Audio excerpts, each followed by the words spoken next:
পাপী এন্ধাৰ পথ আছিলো ভ্ৰমি মই এজন পাপী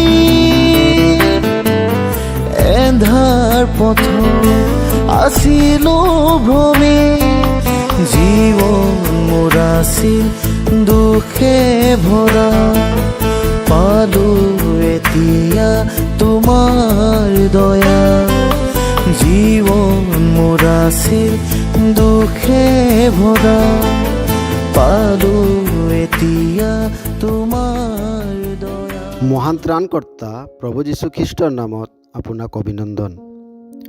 পবিত্ৰ বাইবেলৰ যোহানে লিখা শুভবাৰ্তা 19:17 পদত আমি এইদৰে পঢ়িবলৈ পাওঁ, এতেকে তেওঁবিলাকে যীশুক লৈ গ'ল আৰু তেওঁ নিজৰ নিমিত্তে ক্ৰুচৰ ভাৰ লৈ ইব্ৰী ভাষাৰে যাক গলগথা বোলে এনে মূৰৰ লাওখোলা নামেৰে ঠাইত ওলাই গ'ল।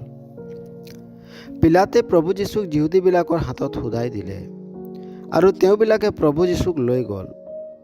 ক্ৰুচ তুলি প্ৰভু যীশুৱে সেই ঠাইলৈ আহিছিল যি ঠাইক মূৰৰ লাওখোলা বুলি কোৱা হয়, ইব্ৰী ভাষাত গলগথা।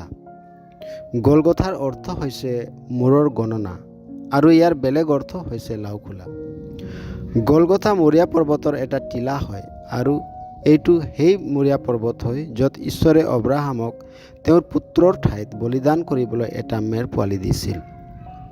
এইটো সেই ঠাই হয় যি ঠাইক ঈশ্বৰে ভাবাদীবিলাকক দৰ্শনত দেখুৱাইছিল, যাক দাউদে কিনি সেই ঠাইত হোম বলি উৎসৰ্গ কৰিছিল।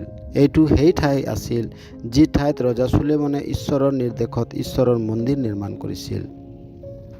এতিয়া এইটো সেই ঠাই হয় যি ঠাইত প্ৰভু যীশুৱে সকলো পাপী মানুহৰ পাপৰ দণ্ডক সহন কৰিলে, যি দণ্ডক ঈশ্বৰে পাপী মানুহৰ নিমিত্তে নিৰূপণ কৰিছিল।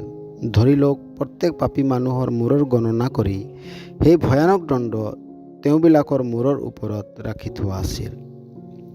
সেই নিৰ্দোষ ব্যক্তি প্ৰভু যীশুৱে আমাৰ ঠাইত আহি সেই দণ্ড তেওঁ নিজে লৈ ল'লে, যাতে আমি তেওঁৰ ওপৰত বিশ্বাস কৰাৰ দ্বাৰাই পাপৰ ক্ষমা লাভ কৰি ঈশ্বৰৰ লগত সহভাগিতা স্থাপন কৰিব পাৰোঁ।